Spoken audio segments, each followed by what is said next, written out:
Legacy and Land, the future of the 6066 Ranch. It's honestly kind of crazy just how long we've all been waiting for the 4/6's spinoff. Today, we're unpacking the massive real-world history and the behind-the-scenes creative hurdles that are delaying this highly anticipated show. The future of the 4/6's is still a huge mystery, and we need to understand exactly why. I mean, when this project was first announced, the pitch was pretty simple, right? Follow Jimmy into a fresh start. But the wait has been so incredibly long that it feels way less like a television show now, and honestly more like we're just waiting on a personal life update from old friends. Jimmy, Travis, and, maybe even Teeter. Just the prospect of seeing them in a totally new world is so exciting. So the really crucial question we've got to ask ourselves here is, why is the 4/6's spinoff taking so incredibly long? I mean, why the literal years of silence?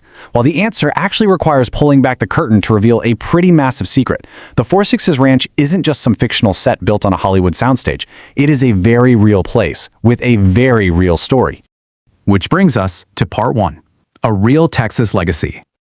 To truly understand this massive delay, we've got to look at the monumental, real-world history behind what is, today, literally one of the largest ranches in the entire state of Texas. The story actually kicks off way back in 1867 with a guy named Samuel Burk Burnett. He was just a kid in the cattle business at the time, but he was making these bold decisions that most veterans wouldn't even dare to make. Get this, when a market crash wiped out prices after a brutal cattle drive, most folks panicked. They sold at a massive loss. But not Burnett. He held his cattle through the bitter winter, he just waited it out, and ultimately, he sold for a massive profit. That single, ridiculously resilient decision kind of forged the whole mindset that built this ranch. And hey, you've totally got to forget the legendary myth surrounding the famous 4/6's brand. I know, a lot of people think Burnett won it in this high-stakes poker game by laying down a hand of 4/6's. It sounds amazing, right? Like a movie? But actually, scratch that, it's pure fiction. The practical truth, he simply bought a herd of cattle that already had the 666 brand on them and just made the incredibly smart, practical decision to keep it. This incredible history brings us right to the modern era, and Section 2, the $350 million purchase. This is where Taylor Sheridan enters the real-life story. Sheridan's history with the ranch honestly sounds exactly like a script he wrote himself. So after filming on the actual property, he finds out the ranch is going up for sale. But it came with a staggering, astronomical price tag, $350 million. And, he didn't exactly have that kind of cash just sitting around in his checking account. But instead of just walking away from that impossible number, he asked for time. He hustled. The guy made deals, brought in investors, pooled his resources until, boom, in 2021, he successfully bought the ranch. He actually joked later about the immense financial gymnastics it took, saying, "I was really rich for 45 minutes, then I was broke again." Following that purchase, Sheridan said something that is absolutely crucial to understand. He said, "I do the shows for the ranch." And wow, this brilliantly changes how you should view this entire franchise. The fictional television spin-offs aren't just entertainment anymore. They actually serve to fund and preserve a real-life piece of American history. The TV show literally works for the ranch, not the other way around.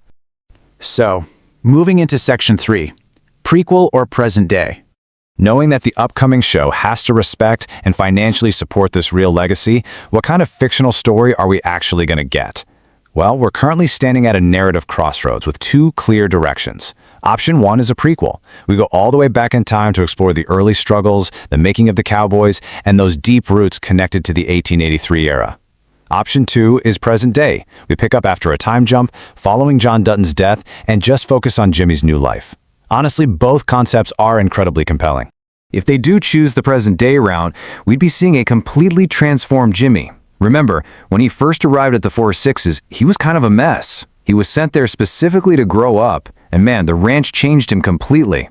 He's become quieter, stronger, and just fundamentally different than the guy we first met. But there's a huge narrative challenge waiting for the writers here. Unlike the chaotic, violently unpredictable world of his past, Jimmy was explicitly told that the 4/6's is a peaceful place. Literally, he was told no one is trying to kill anyone. So how on earth do you make a gripping, high-stakes television show out of a place where everyone actually gets along? Well, you have to build the tension slowly. It's like a pressure cooker. You start with everything perfectly calm. Then, some sort of external trouble arrives. Because the people at the Four Sixes aren't used to dealing with violent conflict, they're completely caught off guard. Under that intense pressure, maybe through a personal loss, Jimmy is forced to step up.